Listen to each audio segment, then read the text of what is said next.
वहां कभी भी भगवान वास नहीं करते।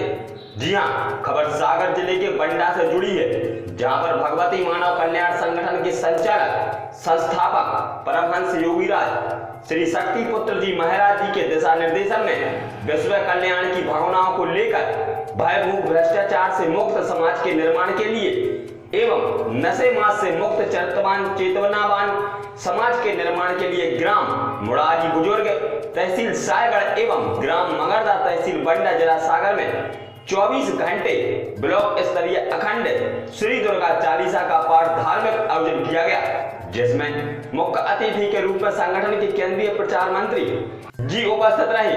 उन्होंने अपने संबोधन में कहा कि नशे मांस शराब के कारोबार से लाखों परिवार नष्ट हो गए।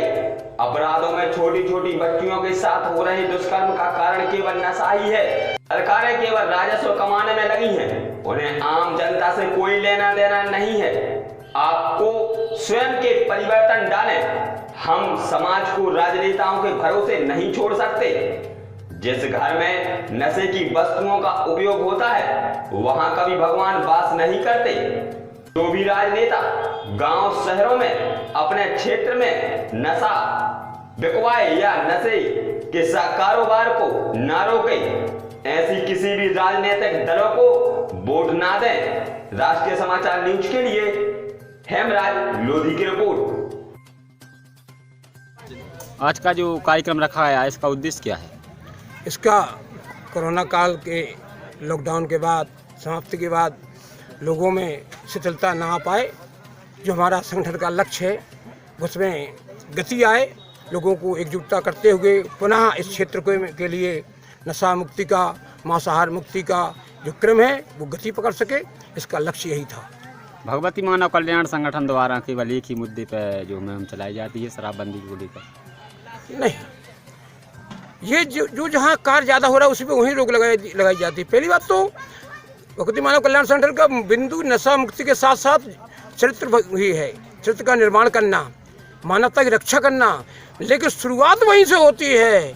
अगर नशा मुक्ति का प्रयास सारे संगठन कर रहे होते, धर्माचार कर रहे होते, तो समाज का ऐसा पतन नहीं होता कि केवल सुनाते रहो भागवत कथाएं, देते रहो शासकीय अनुदान, चलाते रहो करोड़ों रुपए की योजनाएं, लेकिन अगर व्यक्ति नशा मुक्त नहीं है तो किसी भी योजना का प्रतिफल निकलने वाला नहीं है। अपराध बढ़ता जा रहा है, मुफ्तखोरी जनता में बढ़ती जा रही है, और मुफ्तखोरी बढ़ने से जो परिवार पहले कम नशा करता था वो कहता सब सरकार फ्री में मिल रहा है, चलो और ज़्यादा उसका सेवन करो।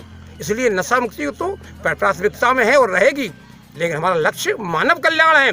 इसके बाद और भी क्रम जुड़े हुए हैं, मिलावट वाला क्रम जुड़ा हुआ है, मांसाहार मुक्ति का भी प्रण जुड़ा हुआ है, जीव संरक्षण का भी जुड़ा हुआ है, महिला बालिकाओं की सुरक्षा का भी जुड़ा हुआ है, और समाज के विकास के कार्य के लिए भी हमारा संगठन दिन प्रतिदिन कार्य कर रहा है। लेकिन जिसे जो लक्ष्य दिया गया है पहले उसे वो लक्ष्य पूरा करना है। संगठन के लिए पार्टी का बनाने का क्यों निर्णय लिया? जब कोई भी कार्य करने के लिए एक सत्ता की आवश्यकता होती है, सत्ता के पास जाते हैं कि ये विकास करना है, ये काम होना है, हम उनके साथ हैं। लेकिन जब वो सत्ताएं शराब का, नशे का व्यापार करके राजस्व कमाने की बात करते हैं, और उस राजस्व कमाने के लालच में जब माँ बहनों की लाज जाती है, घर में अशांति होती है, व्यक्ति आत्महत्या करता है और खुलेआम अपराध होता है नशा करने के बाद, हजारों लोगों की प्रतिदिन दुर्घटनाएं होती हैं। क्या कारण है? वर्ष 2020 में 1,53,000 लोगों ने आत्महत्याएं की। क्यों? क्योंकि उन्हें कोई सहारा देने वाला नहीं था। तो अब कहाँ जाए? पार्टी वालों से कहा भैया नशा मुक्ति का संकल्प पूरा कराइए, नशा मुक्ति लागू कीजिए, वो मानते नहीं। सहयोग हम करते रहे, वो मानते नहीं। तब हमने ये बीड़ा उठाया कि हम उनका सहयोग नहीं करेंगे। तो हमने विकल्प के लिए, सत्ता के लिए नहीं, विकल्प के लिए हमने पार्टी का गठन किया कि उस विकल्प के तहत हम 4 हैं लेकिन आपके साथ नहीं हैं, क्योंकि आपकी विचारधारा जब हमसे मेल नहीं खाती, हमारी विचारधारा आपसे मेल नहीं खाती, इसलिए पार्टी का गठन किया जाना राष्ट्र के लिए अति आवश्यक था, सत्ता के लिए नहीं। जिस पार्टी के ने आपका ये सुझाव नहीं माना, लेकिन उन्हीं पार्टी के कार्यकर्ताओं के लिए, आपने प्रत्याशी के लिए गठबंधन में जो है समर्थन किया।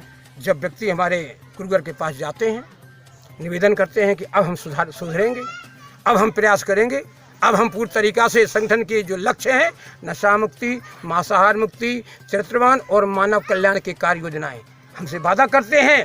गुरुवर का निर्देश होता है, लेकिन वो पुनः कुत्ते की पूंछ की तरह फिर टेढ़े की टेढ़े निकलते हैं, तो फिर हमें विचार करना पड़ता है, वो सुधार करना पड़ता है। जब नहीं सुधरते आपको लगता है कि जो वादे करके आते हैं गुरुवार के यहाँ वो पूरे होती है?